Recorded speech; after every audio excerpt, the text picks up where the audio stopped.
त्रिकोणमिति के कुछ अनुप्रयोग या सम एप्लीकेशंस ऑफ ट्रिगोनोमेट्रिक्स। तो ट्रिगोनोमेट्रिक्स की बेसिक चीजें हम साइन, कॉस, टेन, उनके किसी स्पेसिफिक एंगल के लिए वैल्यूज और उनकी सर्वसमीकाएं, ये सब हम पढ़ चुके हैं। आज हम पढ़ेंगे कि उसका यूज हमें कहां करना है और कैसे करना है। तो थोड़ा सा बेसिक देख लेते हैं।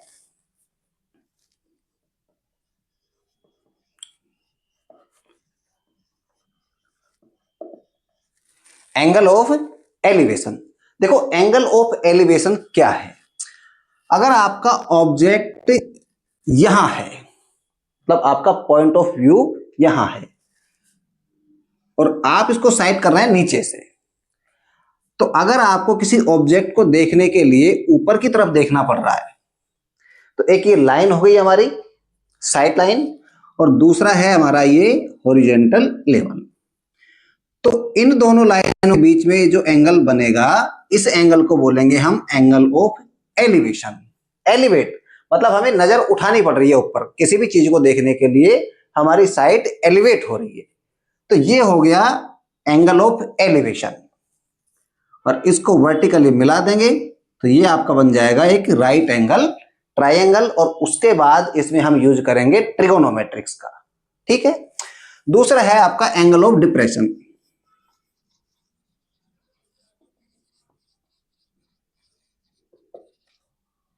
एंगल ऑफ डिप्रेशन, तो डिप्रेशन के लिए आपको डिप्रेस करना है, मतलब नीचे की तरफ देखना है। मतलब आपका ऑब्जेक्ट नीचे है और आप देख ऊपर से रहे हैं, तो एक तो ये लाइन हो गई आपकी आई साइड की, और जहां आपकी साइट है आई है वहां एक हॉरिजॉन्टल लाइन बनाएंगे। तो ये जो एंगल है आपका, ये एंगल हो जाएगा angle of depression. Angle of depression. एक चीज ध्यान रखना, यहां जो एंगल ऑफ डिप्रेशन बन रहा है, तो अगर ऑब्जेक्ट से हम जाके उसी पॉइंट पे देखेंगे तो ये बनेगा आपका angle of elevation. Angle of elevation, और ये दोनों एंगल बराबर होंगे। तो एंगल ऑफ डिप्रेशन और इस पॉइंट के लिए एंगल ऑफ एलिवेशन, तो ये दोनों एंगल आपके बराबर रहेंगे। और वैसे भी आपने ये ज्योमेट्री में पढ़ा है, ये क्या है, इंटीरियर अल्टरनेट एंगल है, अंतः एकांतर कोण। देखो ये दोनों हॉरिजॉन्टल लाइन है, तो इन हॉरिजॉन्टल लाइनों को ये लाइन यहां पे काट रही है। ठीक है। तो ये जो अंदर दोनों बनने वाले कोण हैं, इनको बोलते हैं अंतः एकांतर कोण या फिर इंटीरियर अल्टरनेट एंगल। तो वैसे भी ये दोनों एंगल बराबर है। तो बस यही आपको ध्यान देना है इसमें, और उसके बाद आपको कुछ क्वेश्चन सोल्व करने हैं। तो मैं आपको देखिए क्वेश्चन क्या है, पढ़ते जाओ क्वेश्चन को ध्यान से, एक ही बार में आपको क्वेश्चन पढ़ के समझ लेना है। एक ट्री, एक पेड़ है, ब्रेक्स ड्यू टू स्टॉर्म, मतलब आंधी की वजह से या तूफान की वजह से टूट जाता है। एंड द ब्रोकन पार्ट, मतलब पार्ट में टूटता है, पूरा का पूरा पेड़ उखड़ा नहीं है, कहीं बीच में से टूटा है। तो broken part bends so that the top of the tree touches the ground. भाई जब बीच में से पेड़ टूटेगा तो ऐसे झुकेगा, और झुक के उसका जो टॉप हिस्सा है वो नीचे जमीन पे जाके कहीं टच होगा। तो making an angle 30 degree with it touches the ground, making an angle 30 degree with it. तो जहां पे ग्राउंड पे जाके टच हुआ है, तो ग्राउंड से कितने डिग्री का एंगल बना रहा है, 30 degree. The distance between the foot of the tree to the point where the top touches the ground is 8 metre. पेड़ के पद से, मतलब जहां पे पेड़ जमीन पे गड़ा हुआ है या जहां से पेड़ लगा है, वहां से उसका जो टॉप टच हुआ है वहां के बीच की दूरी कितनी है, 8 मीटर। तो find the height of the tree. तो बताओ पेड़ कितना ऊंचा था। देखो कितना प्रैक्टिकल क्वेश्चन है, ट्रिगोनोमेट्री का यूज करना और अभी तुरंत बता देंगे कि कितना ऊंचा था। देखिए करना क्या है, मान लीजिए ये ए से बी तक आपका पेड़ था और ये बीच में सी पॉइंट से टूट गया, और सी पॉइंट से टूट के ये आ गया यहां जमीन पे। अब ध्यान से देखिए, जब सी पॉइंट से टूटा तो जो सी से बी तक का पार्ट है वही यहां आके टच हुआ है ग्राउंड पे। ठीक है, ये ग्राउंड की लाइन हमने मिला दी है और ग्राउंड के साथ एंगल बना रहा है 30 डिग्री। ठीक है, ये मान लीजिए जहां टच हुआ वो पॉइंट है डी। इतना आपका क्वेश्चन दिया है और ये जो टच हुआ है वो पेड़ से कितनी दूरी पे पॉइंट है, 8 मीटर की डिस्टेंस पे।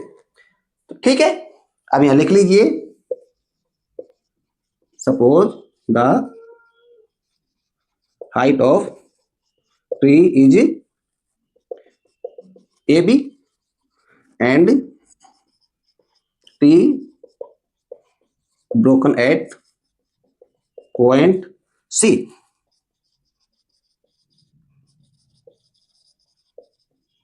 touches the ground at point D and the foot of tree is at A। जब आप सोल्व करेंगे तो ये सब आपको लिखना पड़ेगा, समझाना पड़ेगा कि ये फिगर हमने कैसे बनाया। तो अभी हमने समझ लिया है, पेड़ था ए बी, सी से टूट गया, डी पे आके टच हो गया और ए यहां पे पेड़ खड़ा है। ठीक है, then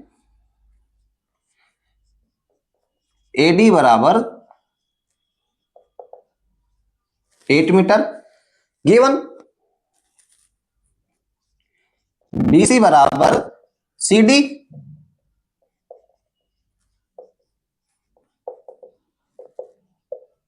broken part of the tree. भाई जो सी से बी तक का पार्ट है वही टूट के इधर आके टच हो गया। इसको अब आप वैसे अगर चाहो तो डॉटेड लाइन बना सकते हो। ठीक है, क्योंकि यहां पे अभी पेड़ है नहीं, वो आके लग गया आपका डी पे। टोटल हाइट आपने लिख दी है यहाँ पे पेड़ की कितनी है, suppose the height of the tree is A B. अब देखो क्या करना है, ट्रिगोनोमेट्रिक रेशियो से आपको इस एंगल और इस 8 मीटर की हेल्प से पूरे पेड़ की हाइट फाइंड करनी है। और पेड़ की हाइट है ए बी और ए बी के दो पार्ट हो गए, ए से सी तक और सी से बी तक। अब ये जो वाला पार्ट है यहां तो हमारा ट्रिगोनोमेट्रिक से कोई लिंक बनेगा नहीं, लेकिन ये सी बी है सी डी के बराबर। तो अगर आप सी डी फाइंड कर लेते हैं तो सी बी मिल गया और ए सी फाइंड कर लेते हैं तो ए सी, और दोनों को टोटल करते हैं तो पेड़ की टोटल हाइट। तो ये ध्यान देना है, अगर किसी राइट एंगल ट्रायंगल में एक एंगल दिया है और एक साइड दी है तो बाकी की दोनों साइड आप फाइंड कर सकते हैं। कैसे, ट्रिगोनोमेट्रिक रेशियो से। देखो एंगल है और ये 8 मीटर है। अब इस 8 मीटर से आपको ये और ये फाइंड करना है, तो पहले ऐसा रेशियो यूज करो जिसमें ये वाली साइड और ये वाली साइड हो। अब एंगल है ये, तो ये हो गई आपकी अपोजिट या लंब, और ये हो गई एडजेसेंट या आधार। अब याद कीजिए, अपोजिट डिवाइड बाई एडजेसेंट कौन सा रेशियो होता है, tan थीटा। ठीक है, तो tan थीटा, यहां थीटा बराबर लिख लीजिए 30 डिग्री, क्योंकि जो एंगल ऑफ एलिवेशन है वो हो गया आपका 30 डिग्री। तो tan थीटा बराबर O बाई ए। अब O क्या हो गया आपका AC और डिवाइड बाई ए क्या हो गया AD। थीटा हो गया आपका tan 30 डिग्री बराबर AC डिवाइड बाई AD। और tan 30 की वैल्यू कितनी होती है 1/√3। कैसे, अब आप सोचोगे भाई इतनी वैल्यू कैसे याद रखेंगे, तो मैंने आपको शुरू में ही बताया था केवल साइन की याद रखो, बाकी सब अपने आप हो जाएगी। और तुरंत जैसा ही क्वेश्चन देखिए, आपको टेबल बना लेनी है। तो देखो साइन का 0, 1/2, 1/√2, √3/2 और 1, उसके बाद कोस, तो 1, √3/2, 1/√2 और 1/2 और 0 साइन और ये कोस। देखो टेबल बना दिया मैंने आपके लिए। और साइन बटे कोस क्या होता है 10, तो ये 0 डिग्री की वैल्यू है और ये 30 डिग्री की, तो डिवाइड करो, 2 से 2 डिवाइड हो जाएगा, बचेगा 1/√2 बराबर AC बटे 8, क्योंकि AD कितनी है आपकी 8।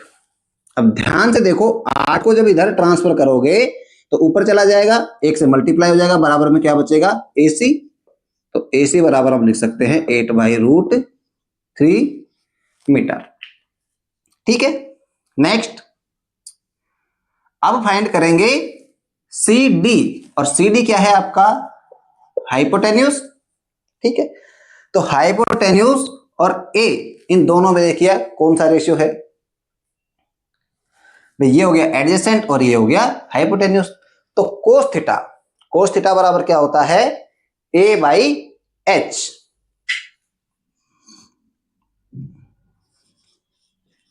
तो कोस 30 डिग्री बराबर ए हो गया आपका AD और H हो गया CD। अब कोस 30 की वैल्यू लिख लीजिए, कोस 30 बराबर √3/2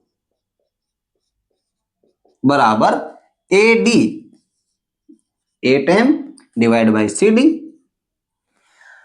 अब CD फाइंड करना है तो CD को इधर ऊपर ट्रांसफर कर दीजिए,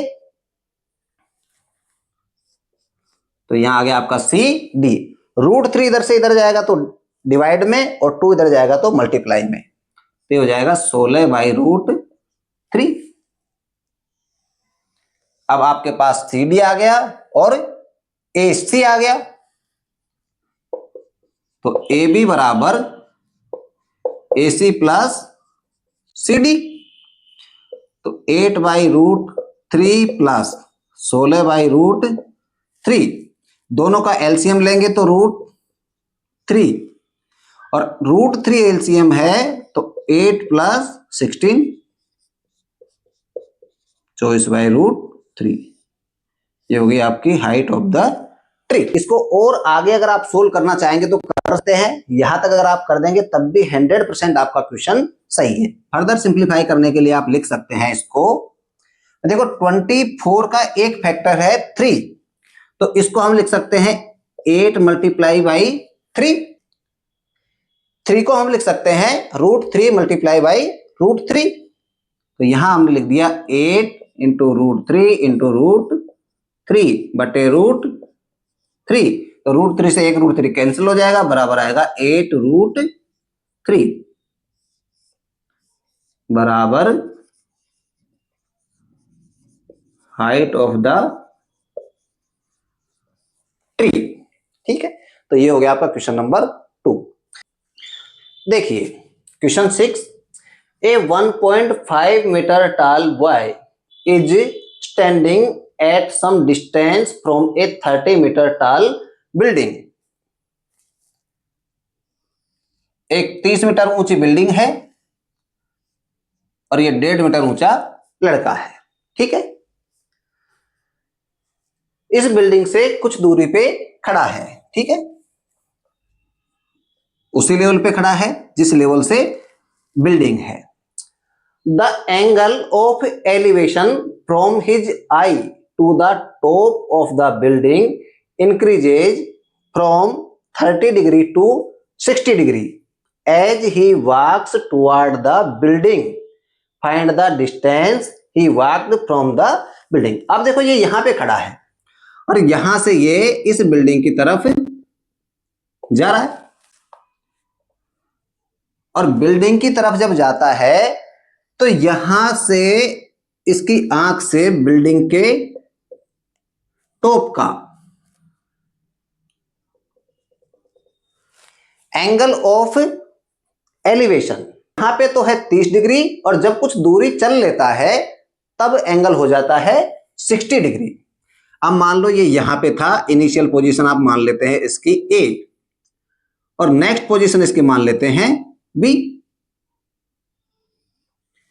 भाई ये यहां से चल के और यहां पे आ गया है। ठीक है,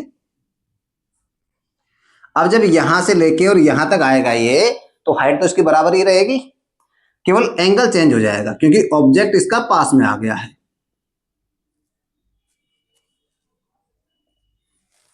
ठीक है। अब देखो एंगल कहां बनेगा, एक तो ये इसकी साइड लाइन है और दूसरा हॉरिजॉन्टल लाइन। तो ये एंगल हो गया आपका 30 डिग्री, ये एंगल हो गया आपका 60 डिग्री। डिस्टेंस ट्रेवल्ड होगी ए से लेके बी तक, इतनी दूरी ये चल गया है। लड़के की हाइट है 1.5 मीटर और बिल्डिंग की हाइट है आपकी 30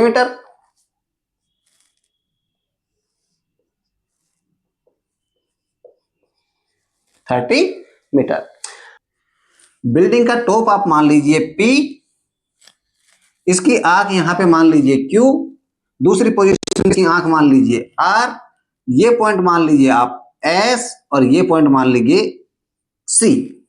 ठीक है, ग्राउंड के तीनों पॉइंट मान लिए हमने A B C, horizontal line के तीनों पॉइंट मान लिए Q R S और बिल्डिंग का टॉप हो गया आपका P। ठीक है, अब आपके पास यहां पे दो राइट एंगल ट्राइंगल बने। आपकी हेल्प के लिए मैं दोनों को अलग अलग बना देता हूं, आप चाहें तो सोल्व करते टाइम पेपर में अलग अलग बना सकते हैं, रफ पेपर में। मेन आंसर शीट में आपको 2 या 3 फिगर बनाने की कोई जरूरत नहीं है, और अगर आपको समझ में आ गया तो समझ ही लोगे, सिर्फ आपको समझाने के पर्पज से मैं बता रहा हूं। ये 30 डिग्री, ये 60 डिग्री, ये P पॉइंट और ये P पॉइंट, ये Q R C और ये भी C। अब ध्यान से देखिए, सॉरी C नहीं है, ये S है। ध्यान से देखिए, S से P की डिस्टेंस टोटल 30 में से ये जो लड़के की हाइट थी 1.5, ये घट जाएगी या नहीं। ठीक है, तो इसकी कहानी लिख दीजिए पहले। Suppose the height of boy is a Q बराबर 1.5 मीटर बराबर सी एस। भाई ए से क्यू की जितनी हाइट है उतनी ही सी से एस की भी होगी। ठीक है, नेक्स्ट लिखिए,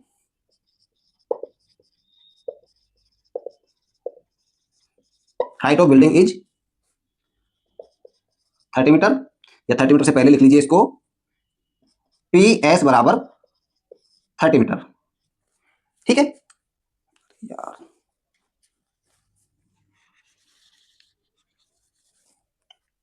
height of building is P C बराबर 30 मीटर। ठीक है, बॉय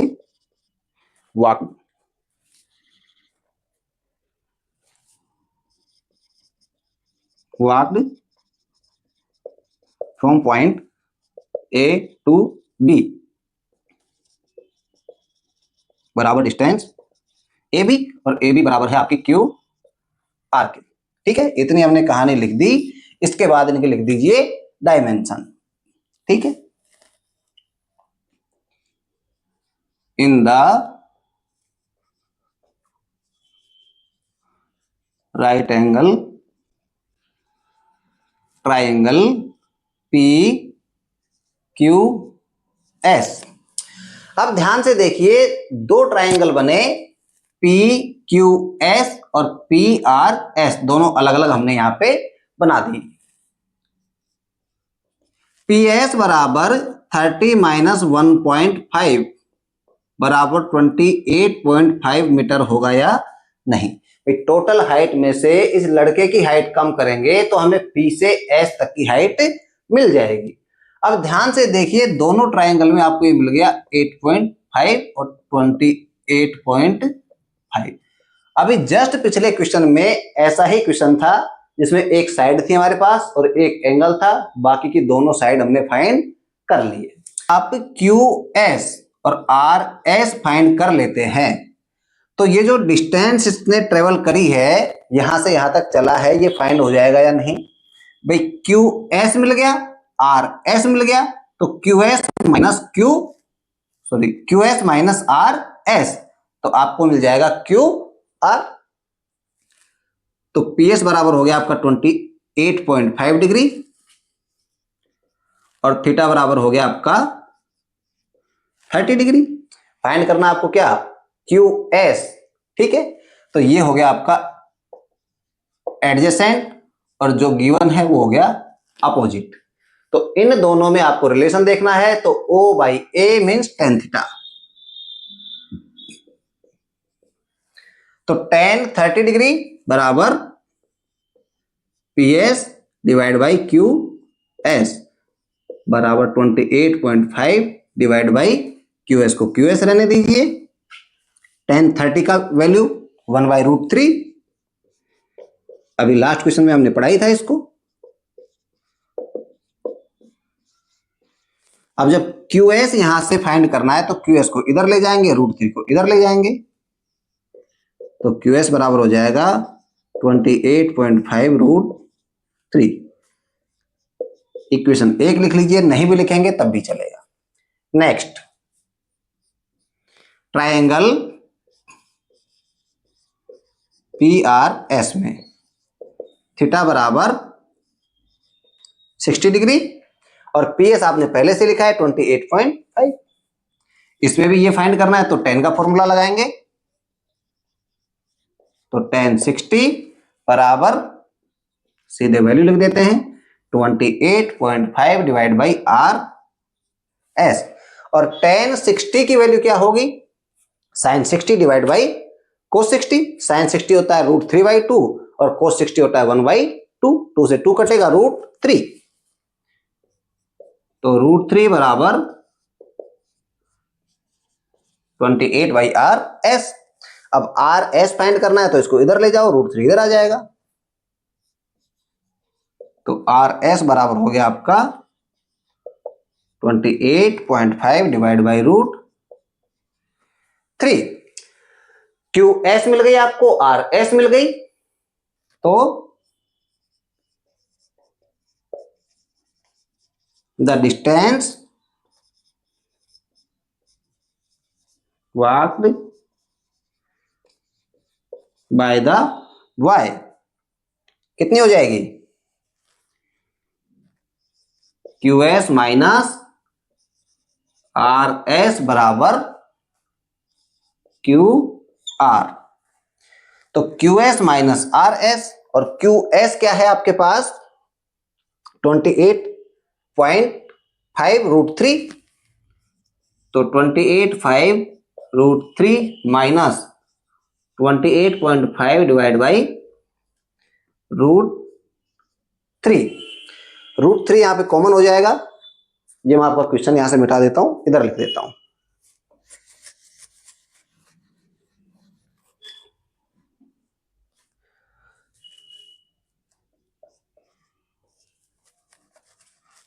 √3 यहां पे एलसीएम हो जाएगा, इसके नीचे 1 है तो √3 को इससे मल्टीप्लाई करेंगे, तो √3 मल्टीप्लाई बाई √3, तो ये हो जाएगा 3।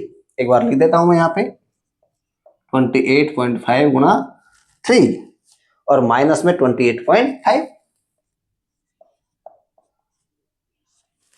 ठीक है, अब ध्यान से देखो, इसको सोल्व करने के लिए आपको इसको मल्टीप्लाई करने की जरूरत नहीं है।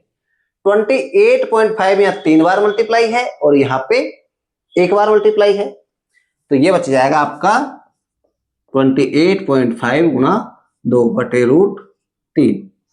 अब इसको गुणा कर लीजिए, तो 28.5 गुणा 2 करोगे तो 29 दूना 58 माइनस 1 मतलब 57/√3। सेम जस्ट अभी जो हमने सेकंड क्वेश्चन किया है वही वाली सिचुएशन है।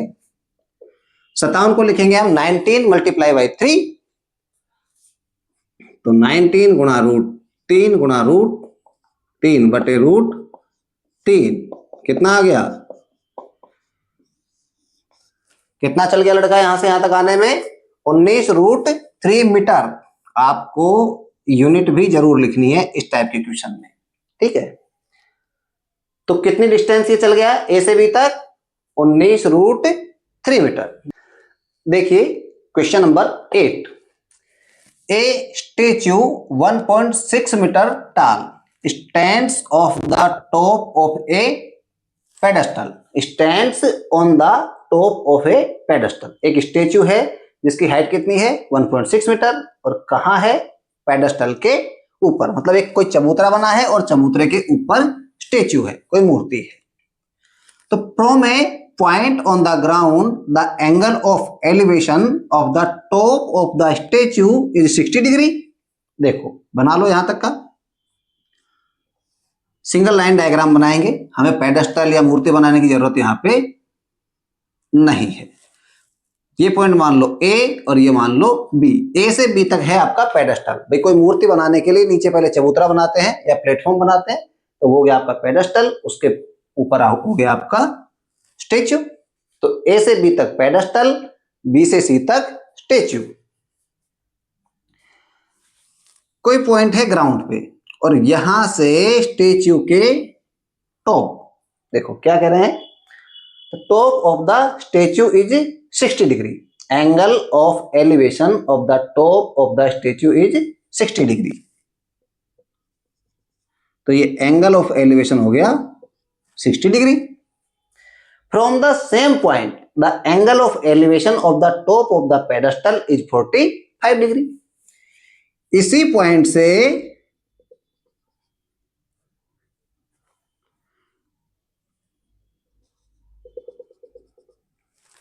पेडेस्टल के टॉप का एंगल ऑफ एलिवेशन 45 डिग्री और ये था आपका 60 डिग्री। देखो ऐसा क्वेश्चन जस्ट अभी हमने पहले किया था, बस दोनों की पोजीशन अलग अलग है। Find the height of the pedestal, ठीक है। तो आपको फाइंड करना है पेडेस्टल की हाइट, मतलब ए से बी तक की हाइट। तो पहले तो इसकी कहानी लिख लीजिए। Suppose the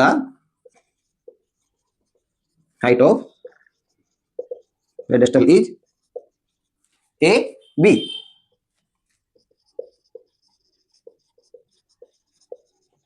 height of the statue is PC बराबर 1.6 मीटर। तो यहां से यहां तक है 1.6 मीटर, ठीक है। इस पॉइंट को आप मान लो D. The distance of the point of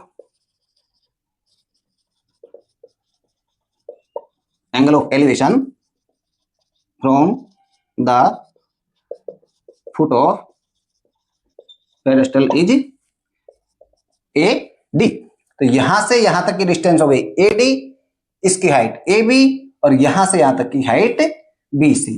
तो आपके पास दो राइट एंगल ट्राइंगल बने यहां पे, ठीक है। तो पहला देख लीजिए ट्राइंगल ए बी डी में। अब देखो हमें क्या करना है और क्यों करना है। तो क्या करना है ये आपके पास जानने के कई सारे तरीके हैं, कहीं से भी आप पढ़ लोगे। क्यों करना है ये जानिए। देखो पहले क्या था, हमारे पास कोई सी एक साइड पता थी और एंगल पता था, तो हम दूसरी फाइंड कर रहे थे। लेकिन यहां पे आपको किसी भी ट्राइंगल की साइड पता नहीं है। अब आप कहोगे कि भाई बी सी डी ये भी ट्राइंगल है और इसमें हमें पता है, लेकिन ये आपका राइट एंगल ट्राइंगल नहीं है।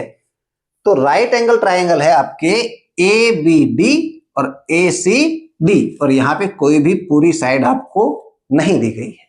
अब ध्यान से देखो यहां पे क्या है, दोनों ट्राइंगल में एक साइड आपकी कॉमन है ए से डी।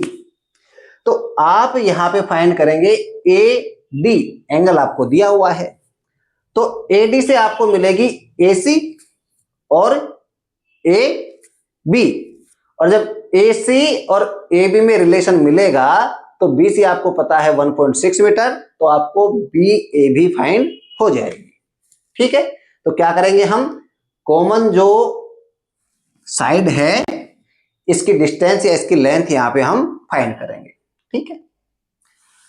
तो ए बी डी, अब ए बी डी इसके लिए एंगल ऑफ एलिवेशन है 45, इसके सामने वाली साइड अपोजिट, साथ वाली एडजेसेंट, तो फॉर्मूला लगेगा O बाई ए। तो tan 45 डिग्री बराबर O बाई A बराबर AB बाई AD, और tan 45 होता है आपका 1 AB बटे AD, और मैंने क्या बोला आपको AD फाइंड करना है, तो AD बराबर हो जाएगा AB, दोनों तरफ वेरिएबल है तो इक्वेशन लिख लो, इक्वेशन 1। नेक्स्ट देखो ट्राइंगल ACD में, तो ACD में एंगल ऑफ एलिवेशन है 60 डिग्री, रेशियो वही लेंगे जो इसमें लिया था।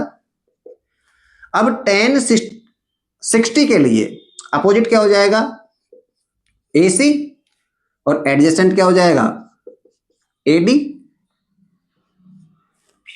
ठीक है। tan 60 की वैल्यू √3 बराबर, अब AC यहां आपको पता है, सॉरी, अब यहां AC के दो पार्ट हैं AB प्लस BC, तो अभी यहां पे AC ही रहने दीजिए,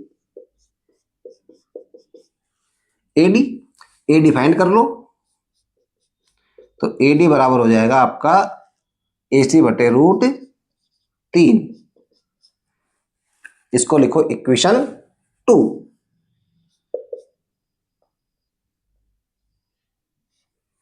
ठीक है, तो AD बराबर आ गया AC बाई √3। अब ध्यान से देखिए, यहां भी हमने AD फाइंड किया और यहां भी AD फाइंड किया, तो AD और AD बराबर होना चाहिए, तो फ्रॉम इक्वेशन 1 एंड 2 क्या करेंगे, इस AD को इसके बराबर रख देंगे,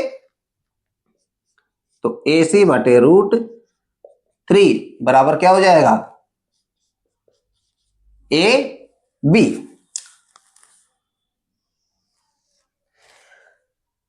अब AC को लिखेंगे AB plus BC, AB plus BC, √3 को इधर ले जाओ, √3 AB, ठीक है। BC की वैल्यू हमें पता है कितनी है, BC का मान है 1.6।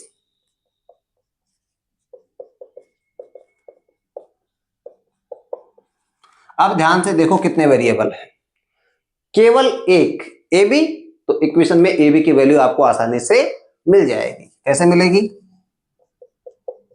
AB इसको इधर ले आओ, तो -√3AB बराबर इसको इधर ले जाएंगे तो -1.6, AB प्लस 1.6 बराबर √3AB, तो AB माइनस √3AB बराबर 1.6, दोनों में कॉमन क्या है AB, तो 1 माइनस √3 बराबर -1.6, तो AB बराबर, क्वेश्चन यहां आपका मिटा देता हूं,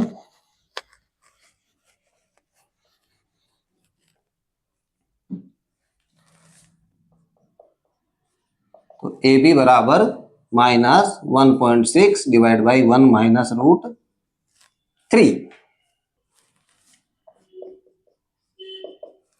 AB बराबर, यहां माइनस का 1.6 है, तो माइनस हटाने के लिए दोनों तरफ माइनस से मल्टीप्लाई कर दो, तो हो जाएगा 1.6 डिवाइड बाई, और जब माइनस से करेंगे तो 1 माइनस का हो जाएगा √3 प्लस का, तो √3 माइनस 1, तो ये होगी आपके पास AB की वैल्यू, तो AB आ गई आपके पास 1.6 डिवाइड बाई √3 माइनस 1, और AB क्या है पेडेस्टल की हाइट, और हमें पूछा था find the height of pedestal, तो height of pedestal is 1.6 divide by √3 minus 1। अब ध्यान से देखो, यहां पे √3 माइनस 1 है, इसको अगर आप चाहो तो और सिंप्लीफाई कर सकते हो। कैसे कर सकते हैं, अगर माइनस वाली टर्म हटानी है तो प्लस वाली यहां मल्टीप्लाई कर दो, और जब प्लस वाली मल्टीप्लाई करेंगे तो केवल डिनोमिनेटर में नहीं करेंगे, न्यूमरेटर और डिनोमिनेटर दोनों में मल्टीप्लाई करेंगे, तो 1.6 मल्टीप्लाई करेंगे √3 + 1 डिवाइड बाई √3 - 1 और √3 + 1। अब ध्यान से देखो, √3 - 1 और √3 + 1, तो a - b गुणा a + b, और a - b गुणा a + b क्या होता है? a² + b²। क्या हो जाएगा? 1.6 √3 + 1 डिवाइड बाई √3 का स्क्वायर 3 और माइनस b का स्क्वायर मतलब 1 का स्क्वायर 1, और 3 - 1 कितना हो गया? 2, और 2 से 1.6 को डिवाइड कर दो, तो ये हो गया आपका √3 + 1 मल्टीप्लाई बाई 0.8। इसको ब्रैकेट में लिखेंगे, ठीक है। तो ये हो गया आपका आंसर। नेक्स्ट क्वेश्चन आपका 13, as observe from a top of a 75 metre high lighthouse from the sea level, the angles of depression of two ships are 30 degree and 45 degree. देखो क्या है, 75 मीटर ऊंचा लाइट हाउस है और light house से दो ship दिखाई दे रही है, एक सीध में बिल्कुल एक के पीछे एक है। तो दोनों शिप्स का जो एंगल ऑफ डिप्रेशन है, एक का 30 डिग्री है और दूसरी का 45। If one ship is exactly behind the other, मतलब दोनों शिप एक ही लाइन में है लाइट हाउस से, find the distance between the two ships. देखिए ये आपका लाइट हाउस ए से बी 75 मीटर, सी लेवल पे शिप देखेगा, एक दूर है मान लो, एक पास है।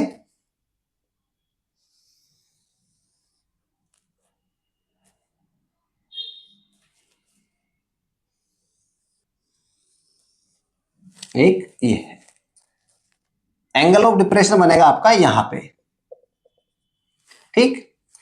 तो इस शिप के लिए एंगल ऑफ डिप्रेशन बनेगा कम, क्योंकि दूर है, और दूर अगर कोई चीज है नजर से तो उसके लिए एंगल छोटा होता है और नजदीक वाले के लिए एंगल बड़ा। जैसे कोई बिल्डिंग है सेम हाइट की, जब पास जाएंगे तो सर ज्यादा ऊपर करना पड़ेगा, और जब दूर रहेंगे तो कम ऊंचा करना पड़ेगा।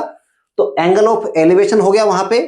वैसे ही एंगल ऑफ डिप्रेशन के लिए, अगर हम किसी हाइट पे खड़े हैं तो पास वाली चीज को देखने के लिए हमें ज्यादा नजर झुकानी है और ज्यादा दूर वाली चीज को देखने के लिए कम नजर झुकानी है।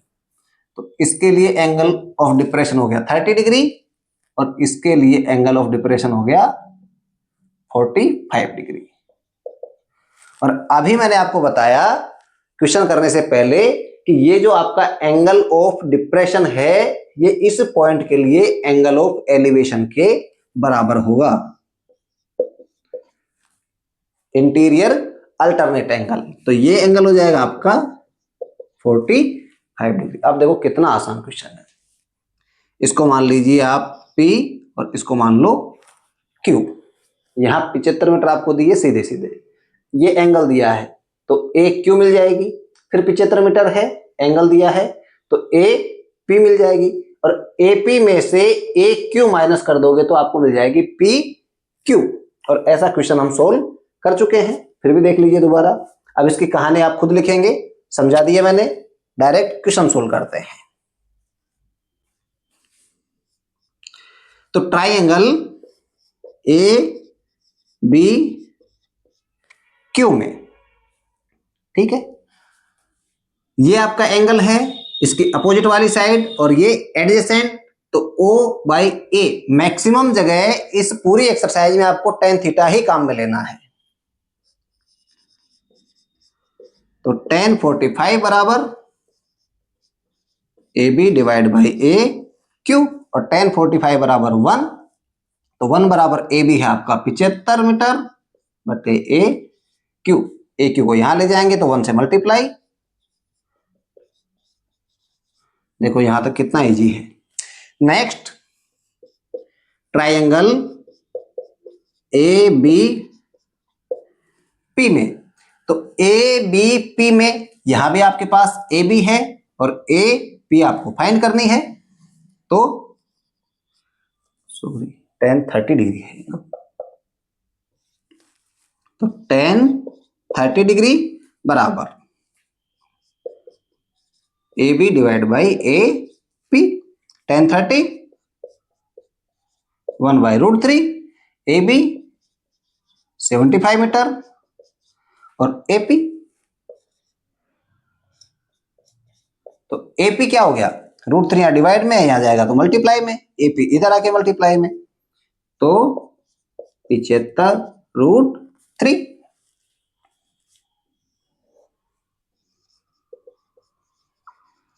Distance between two ships P Q बराबर A P minus A Q, और ए पी कितनी आ गई, 75√3, ए क्यू -75, कॉमन लेंगे 75, क्या बचा यहां पे, √3 और -1, तो 75√3 -1, यही आपका आंसर हो गया। मीटर में लिख दो इसको। तो दोनों शिप्स P और Q दोनों के बीच की डिस्टेंस कितनी आ गई, 75 × √3 -1।